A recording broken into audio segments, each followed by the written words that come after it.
ನೋಡಿ ತಾವಿಲ್ಲಿ ಗಮನಿಸ್ಬೋದು ಎಷ್ಟೆಲ್ಲ ಇಂಟ್ರೆಸ್ಟ್ ಆಗಿ ಮೇಯ್ತಾ ಇದ್ದಾವೆ ಅಂತ. ಸೊ ತುಂಬ ಇಷ್ಟಪಟ್ಟು ತಿನ್ನುವಂತಹ ಮೇವಿದಾಗಿದೆ. ಆದ್ದರಿಂದ ಆದಷ್ಟು ಈ ಥರದ ಹುರುಳಿಕಾಯಿ ಅಥವಾ ಬಳ್ಳಿ ಏನಿದೆ ಇದನ್ನು ನೀವು ಸಂಗ್ರಹಣೆ ಮಾಡಿ ಇಟ್ಕೊಳ್ಳೋದು ತುಂಬ ಸೂಕ್ತ.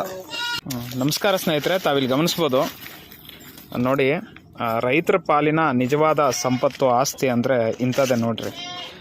ಏನು ಮೇಕೆಗಳಿರ್ತವೆ, ಈ ಮೇಕೆಗಳಿಗೆ ನಾವು ಸೂಕ್ತವಾದಂತಹ ಮೇವನ್ನು ಸಂಗ್ರಹಣೆ ಮಾಡ್ಕೊಳ್ಳೋದಿದೆ ಅಲ್ವಾ, ಇದು ಅತಿ ಮುಖ್ಯವಾದಂತಹ ಘಟ್ಟ ಅಂತಲೇ ಹೇಳ್ಬೋದು.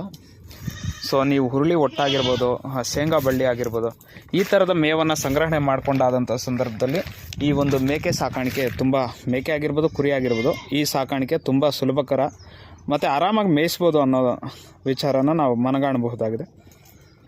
ಆದಷ್ಟು ತಾವು ಈ ಬೇಸಿಗೆ ಏನು ಬರುತ್ತೆ ಇದಕ್ಕೂ ಮುಂಚೆನೇ ನೀವು ಹೆಚ್ಚು ಕಡಿಮೆ ಒಂದು ಡಿಸೆಂಬರು ನವೆಂಬರ್ ತಿಂಗಳುಗಳಲ್ಲೇ ಇದನ್ನು ಒಂದು ಕೂಡು ಹಾಕ್ಕೊಳ್ಳೋದು ಅಂದರೆ ಸಂಗ್ರಹಣೆ ಮಾಡಿ ಇಟ್ಕೊಳ್ಳೋದು ತುಂಬ ಅವಶ್ಯಕ ಅನ್ನೋದು ನನ್ನ ಉದ್ದೇಶ.